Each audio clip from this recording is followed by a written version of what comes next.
Olá, minha gente. Vamos aqui para mais um Face Live, esclarecendo algumas coisas importantes. Estou esperando, no entanto, que alguns companheiros entrem na minha página. Parece que nós não temos ninguém mais ao vivo conosco. Então vamos lá, de qualquer forma. Quero conversar com vocês sobre esse projeto de lei que pretende legalizar a prisão para condenados em segunda instância.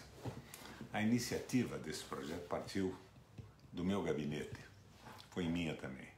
Foi no início da Lava Jato. E o que nos impressionava era o exemplo do Maluf, condenado por tudo 1000 vezes e não cumprindo prisão de forma alguma. Então, o meu gabinete, por minha iniciativa, conversou com o Sérgio Moro. Era o início da Lava Jato, a gente não sabia ainda bem o que significava Lava Jato, nem que o Sérgio Moro era um bolsonarista militante e acreditado, né, que ia acabar ministro e tudo isso. Conversamos com ele, o contato com ele foi feito por um dos advogados que trabalham comigo, o Luiz Fernando de Lázari, e conversei com o Fachin também. E nós fizemos um projeto, então, legalizando a prisão em segunda instância. Mas depois a Lava Jato foi avançando, nós levamos o Moro para conversar no Senado, e eu percebi que não era viável a prisão em segunda instância sem que houvesse uma lei penalizando os abusos dos agentes públicos. Os juízes não estavam obedecendo mais o texto da lei. Eles estavam agindo segundo sua formação ideológica e partidária. Juízes sem muito conhecimento de geopolítica, de economia, de filosofia, de organização administrativa, sem conhecimento de história. Estavam juízes que se tornaram juízes decorando apostilas. Nunca leram um livro de sociologia, nunca entenderam a história do mundo. Então eu recuei um pouco nisso. O projeto está lá. E esse projeto, ao contrário do que o Álvaro Dias diz, não é dele. Esse projeto foi elaborado por mim, com essas consultas à época, ao Moro, ao Fachin, ao pessoal do meu gabinete. O Álvaro foi apoiador, ele assinou depois, e o Aloysio Ferreira também, o senador de São Paulo.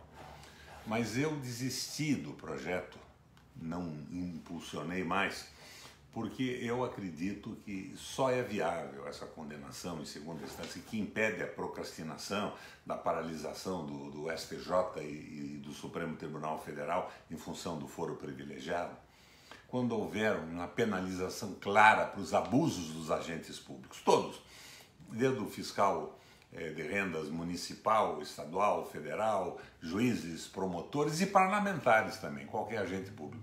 Porque eles estão condenando fora da lei. Eles dizem que a hermenêutica é livre, que o juiz não pode ser condenado pelo seu convencimento, mas a lei diz uma coisa e eles dizem outra. Eles prendem quando não pode prender. Eles inventam a audiência coercitiva sem que tenha sido intimado o suposto réu antes, que nem sabe o que está acontecendo. Passaram a não obedecer mais à lei. E se é um fato de que o atual modelo viabiliza a impunidade de pessoas poderosas associadas ainda à existência do foro privilegiado, é verdade também que a corporação jurídica está abusando das suas prerrogativas, julga acima da lei, contra a lei, faz o que quer, e de repente nós vemos um sujeito que era um ídolo brasileiro na luta contra a corrupção virar um empregado do Bolsonaro. E quando ele aceita trabalhar com o Bolsonaro, ele revela que ele pensava da mesma forma, aquela primariedade absoluta, o raciocínio contra as mulheres, contra os homossexuais, as bobagens todas que o Bolsonaro diz são endossadas pelos seus ministros, pelos seus companheiros. Portanto, minha gente, eu continuo achando que nós temos que dar um jeito nessa impunidade. Sou contra o foro privilegiado também, mas esse é outro assunto, né? Nós não podemos aceitar esse foro privilegiado. São 55 mil pessoas no Brasil que têm foro privilegiado. Os juízes têm. O juiz faz um trambicaço, é denunciado, se revela tudo que ele fez e ele é aposentado com a prerrogativa do seu salário integral e nunca é julgado. A mesma coisa está valendo para promotores e tudo mais. Isso tudo tem que ser corrigido e a impunidade tem que ser combatida. Mas nós não podemos deixar todo brasileiro na mão de um leitor de apostilas, que decorou apostilas e acha que esse é o princípio do mérito, e não aprofunda o seu conhecimento. Isso não vale para todos os juízes, não.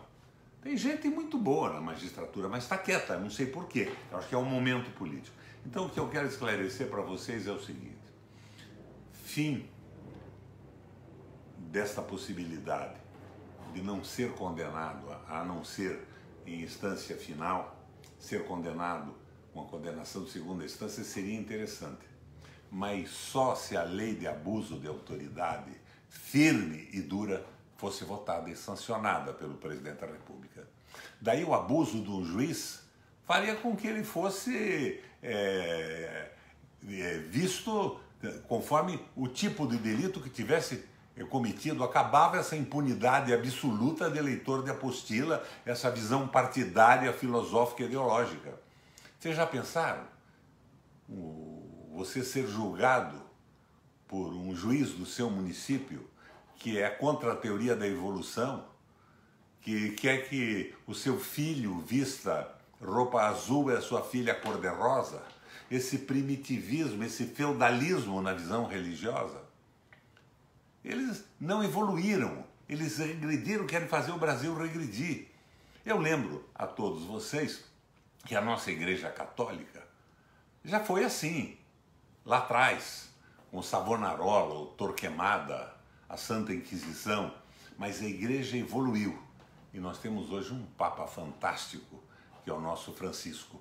As igrejas todas vão evoluir no mundo. Os muçulmanos vão evoluir também. Aliás, eles são evoluídos. O que existe são alguns cismas, alguns fundamentalistas idiotas, como os do Exército Islâmico. Mas o que nós não podemos é abandonar o texto da lei e deixarmos na mão de fundamentalistas, de leitores de apostila, o destino da população brasileira. Quando eu digo que momentaneamente só admitirei a condenação em segunda instância com a lei de abuso do poder aprovada, eu estou defendendo a você contra os abusos de qualquer agente público. Porque quando a gente pensa que eles são exatamente contra a corrupção, eles passam a ser ministros do governo Bolsonaro. Isso é absolutamente ridículo e inaceitável para qualquer brasileiro que tenha pelo menos 2 neurônios. Uma boa tarde a vocês.